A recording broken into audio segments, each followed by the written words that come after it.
Have you ever been told to man up, to hide your sadness, to swallow your fear? For generations, we've been sold a dangerous myth that real men don't feel. We're told a strong man never cries, never hurts, never lets emotions show. But this idea is a trap, a cage that keeps us from our true power. The strongest men I know aren't emotionless. They feel everything and face it head on. This old definition of strength is a heavy burden. It teaches us to see emotions as weakness, something to hide. We push feelings down, thinking we're in control, but they don't disappear. They fester. Ignoring emotions is like ignoring a warning light in your car. The problem only gets worse. Emotions are signals, our internal dashboard telling us something needs attention. True strength isn't turning up the radio to drown out the noise, it's pulling over and looking under the hood. Let's challenge this outdated idea together. Being strong isn't about being a robot, it's about being human. It takes courage to feel, wisdom to understand, and strength to manage what's inside.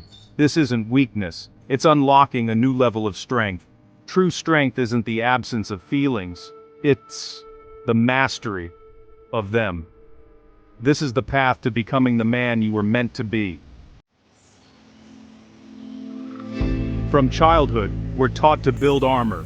Boys don't cry, heroes never flinch. We hide our sadness, fear, and anger behind a heavy suit of emotional armor. We think it protects us, but it only weighs us down and separates us from the world. Holding back tears, forcing a smile, pretending to be okay, it's exhausting. All that energy spent on maintaining a facade could be used for real living. The armor doesn't just keep pain in, it keeps joy and connection out. You can't selectively numb emotions, block out sadness, and you block out happiness too.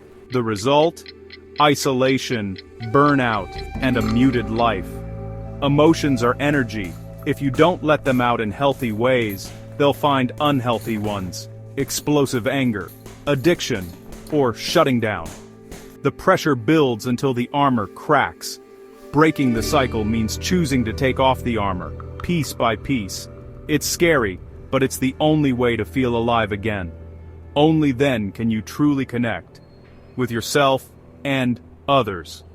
That's where real power begins.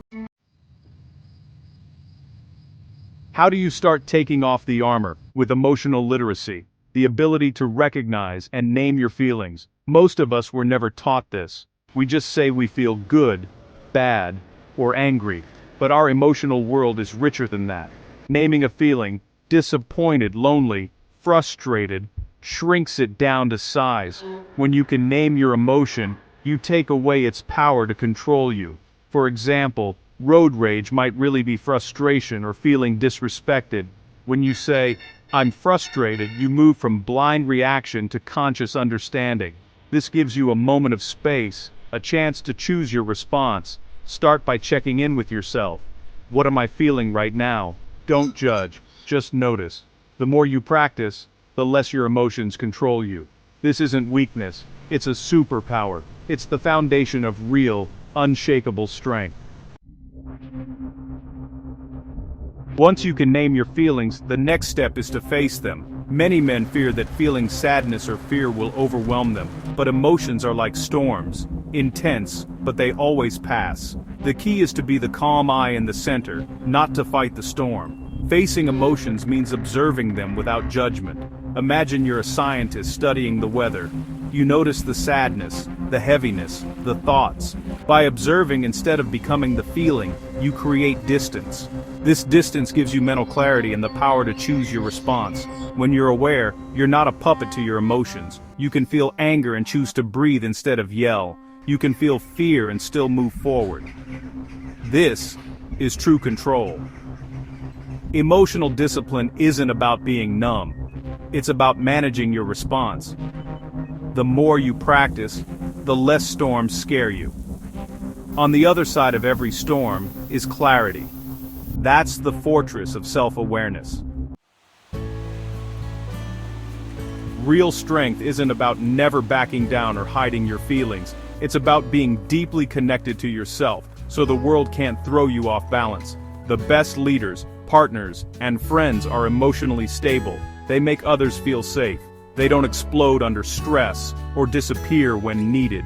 This stability comes from understanding and managing their own emotions. They can hold space for others without being overwhelmed. An emotionally strong man is a better partner. He isn't afraid of intimacy or vulnerability. He listens, apologizes, and works through conflict. He builds trust and deep connection. As a friend and father, he models strength and sensitivity. He teaches that it's okay to feel. He's the friend you call at 3 a.m. He listens. He's present. This is the strength that builds families and communities. It's the quiet, steady strength of a man who has conquered himself. We spend our lives trying to master the world, sports, skills, careers, but the most important territory is our inner world. The final frontier of strength is mastering your emotions. Mastery doesn't mean never feeling pain or fear. It means you're no longer their victim. You guide your emotions, not the other way around. Anger becomes fuel for change. Fear becomes a compass. Sadness deepens your compassion. This is a lifelong practice, a daily commitment to self-awareness and courage. Every time you choose to feel instead of numb, you get stronger. This is the quiet work of a true warrior. A strong man turns inward, faces his demons, and learns their names. He's not afraid to cry or to love deeply. Mastering your feelings is the ultimate expression of power. It's the path to becoming not just a good man, but a great one.